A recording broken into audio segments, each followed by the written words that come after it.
Nadia the Willful by Sue Alexander. Illustrations by Lloyd. In the land of the drifting sands, where the Bedouin moved their tents to follow the fertile grasses, there lived a girl whose stubbornness and flashing temper caused her to be known throughout the desert as Nadia the Willful. Nadia's father, the Sheik Tariq, whose kindness and graciousness caused his name to be praised in every tent, did not know what to do with his willful daughter.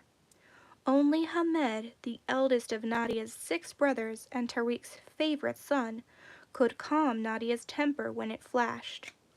"Oh, angry one," he would say, "shall we see how long you can stay that way?" And he would laugh and tease and pull at her dark hair until she laughed back. Then she would follow Hamed wherever he led. One day before dawn, Hamed mounted his father's great white stallion and rode to the west to seek new grazing ground for the sheep. Nadia stood with her father at the edge of the oasis and watched him go. Hamed did not return.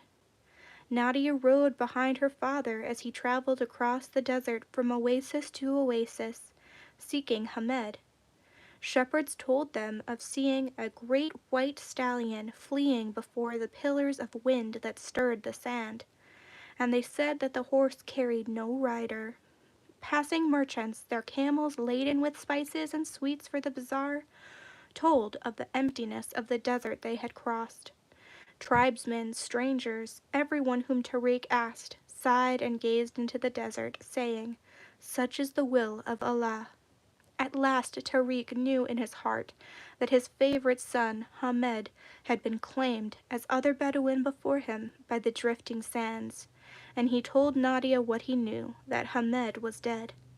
Nadia screamed and wept and stamped the sand, crying, "Not even Allah will take Hamed from me," until her father could bear no more and sternly bade her to silence.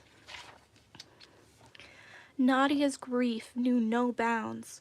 She walked blindly through the oasis, neither seeing nor hearing those who would console her, and Tariq was silent. For days he sat inside his tent, speaking not at all and barely tasting the meals set before him. Then on the 7th day Tariq came out of his tent. He called all his people to him, and when they were assembled he spoke. "From this day forward," he said, "let no one utter Hamed's name. Punishment shall be swift for those who would remind me of what I have lost." Hamed's mother wept at the decree.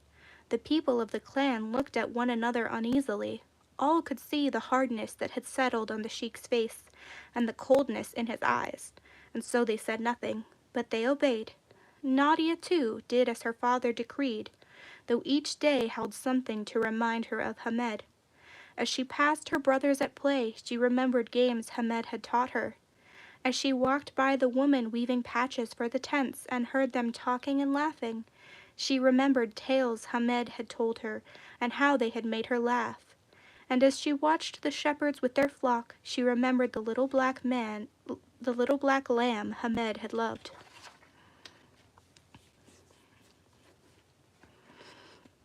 Each memory brought Hamed's name to Nadia's lips, but she stilled the sound, and each time that she did so her unhappiness grew, until finally she could no longer contain it. She wept and raged at anyone and anything that crossed her path. Soon everyone at the oasis fled at her approach, and she was more lonely than she had ever been before. One day, as Nadia passed the place where her brothers were playing, she stopped to watch them. They were playing one of the games that Hamed had taught her, but they were playing it wrong. Without thinking, Nadia called out to them, "That is not the way. Hamed said that first you jump this way and then you jump back." Her brothers stopped their game and looked around in fear. Had Tariq heard Nadia say Hamed's name? But the sheik was nowhere to be seen. "Teach us, Nadia, as our brother taught you," said her smallest brother. And so she did. Then she told them of other games, and how Hamed had taught her to play them, and as she spoke of Hamed, she felt an easing of the hurt within her. So she went on speaking of him. She went to where the women sat at their loom and spoke of Hamed. She told them tales that Hamed had told her, and she told how he had made her laugh as he was telling them. At first the women were afraid to listen to the willful girl and covered their ears, but after a time they listened and laughed with her. "Remember your father's promise of punishment," Nadia's mother warned when she heard Nadia speaking of Hamed. "Cease, I implore you." Nadia knew that her mother had reason to be afraid, for Tariq, in his grief and bitterness, had grown quick-tempered and sharp of tongue. But she did not know how to tell her mother that speaking of Hamed eased the pain she felt, and so she said only, "I will speak of my brother, I will," and she ran away from the sound of her mother's voice. She went to where the shepherds tended the flock and spoke of Hamed. The shepherds ran from her in fear and hid behind the sheep, but Nadia went on speaking. She told of Hamed's love for the little black lamb, and how he had taught it to leap at his whistle. Soon the shepherds left off their hiding and came to listen. Then they told their own stories of Hamed and the little black lamb. The more Nadia spoke of Hamed, the clearer his face became in her mind. She could see his smile and the light in his eyes. She could hear his voice, and the clearer Hamed's voice and face became, the less Nadia heard inside and the less her temper flashed. At last she was filled with peace. But her mother was still afraid for her willful daughter. Again and again she sought to quiet Nadia so that Tariq's bitterness would not be turned against her, and again Nadia tossed her head and went on speaking of Hamed. Soon all who listened could see Hamed's face clearly before them. One day the youngest shepherd came to Nadia's tent calling, "Come, Nadia, see Hamed's black lamb, it has grown so big and strong." But it was not Nadia who came out of the tent, it was Tariq. On the sheik's face was a look more fierce than that of a desert hawk, and when he spoke his words were as sharp as a scimitar. "I have forbidden my son's name to be said, and I promised punishment to whoever disobeyed my command. So it shall be. Before the sun sets and the moon casts its first shadow on the sand, you will be gone from this oasis, never to return." "No," cried Nadia, hearing her father's words. "I have spoken," roared the sheik. "It shall be done." Trembling, the shepherd went to gather his possessions.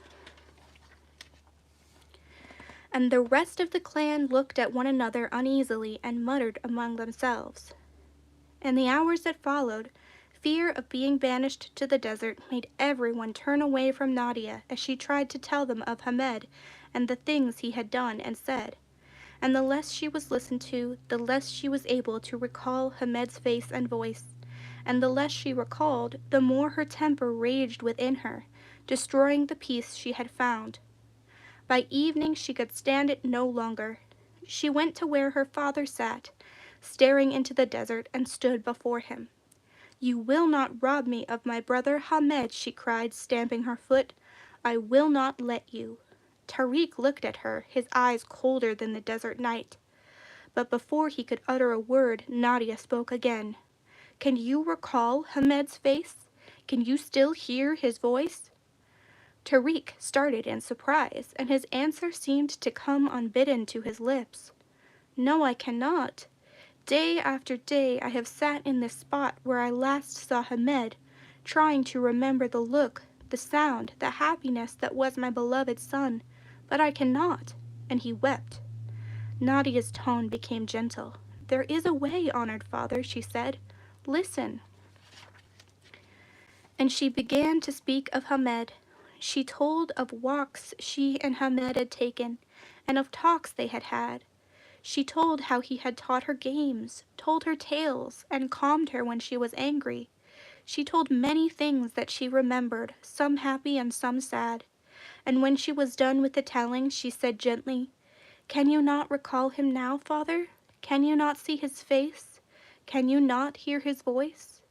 Tariq nodded through his tears, and for the first time since Hamed had been gone, he smiled. "Now you see," Nadia said, her tone more gentle than the softest of the desert breezes. "There is a way that Hamed can still be with us." The sheik pondered what Nadia had said. After a long time he spoke, and the sharpness was gone from his voice. "Tell my people to come before me, Nadia," he said. "I have something to say to them." When all were assembled, Tariq said, "From this day forward, let my daughter Nadia be known not as willful but as wise, and let her name be praised in every tent, for she has given me back my beloved son." And so it was. The shepherd returned to his flock, kindness and graciousness returned to the oasis, and Nadia's name was praised in every tent, and Hamed lived again in the hearts of all who remembered him. About Nadia the Willful by Sue Alexander. Nadia the Willful came to be written because I was very unhappy. My brother had died, and in their grief neither my father nor my eldest son would talk about him or let me do so in their hearing.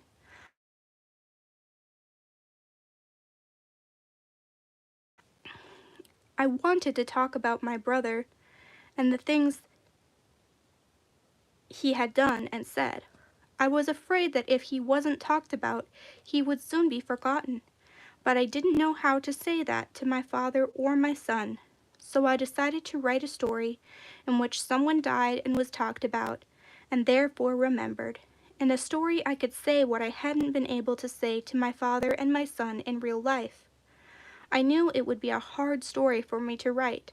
Somehow I would have to achieve some distance from it, not distance in terms of space, but distance from my feelings. Otherwise the result wouldn't be a story, but just an outpouring of my feelings. As I thought about the story I wanted to write, it occurred to me that setting the story in another country, in another culture, might be the way to attain the emotional distance that I needed. It was then that I remembered the Bedouins. When I was in the 5th grade, my parents took me to see a musical stage play about a group of Bedouins. How different they were from people I knew. I was fascinated and wanted to know more about them, so most of my pleasure reading that year was spent reading every book I could find in the library about Bedouins. Off to the library I went to read about Bedouins once again. Over a period of several months, I read everything I could find, fiction and nonfiction, about Bedouins and the desert where they lived. There was, it seemed to me as I read, a folk-tale rhythm to the Bedouin way of life. That would be the right rhythm, I decided, for the story I wanted to tell. Then I began to write. The first paragraph was the hardest. I rewrote it at least 50 times until I found the right words for it, and I didn't find them until after the rest of the story was written, about 2 months from the day I began it. My father and my son read the story for the first time after the book was published, and it was only then that they began to be able to talk about my brother. Their grief was finally being eased, as mine had been in the writing of Nadia the Willful. Thinking about it. If you could be a character in this story, which character would you choose? Why? 2. You are Nadia. Help a friend who has just lost her brother. Tell your friend about things you did that made you feel better when your brother Hamed died. 3. You can change the story any way you want to. What would you change, or would you leave it just as it is? Why? Another book by Sue Alexander. Meet another wise young character in Lila on the Landing. What can you do when the other kids in the neighborhood say you are too clumsy to play with them? Lila finds plenty to keep her busy on the landing of her apartment house, and soon the other kids are interested too.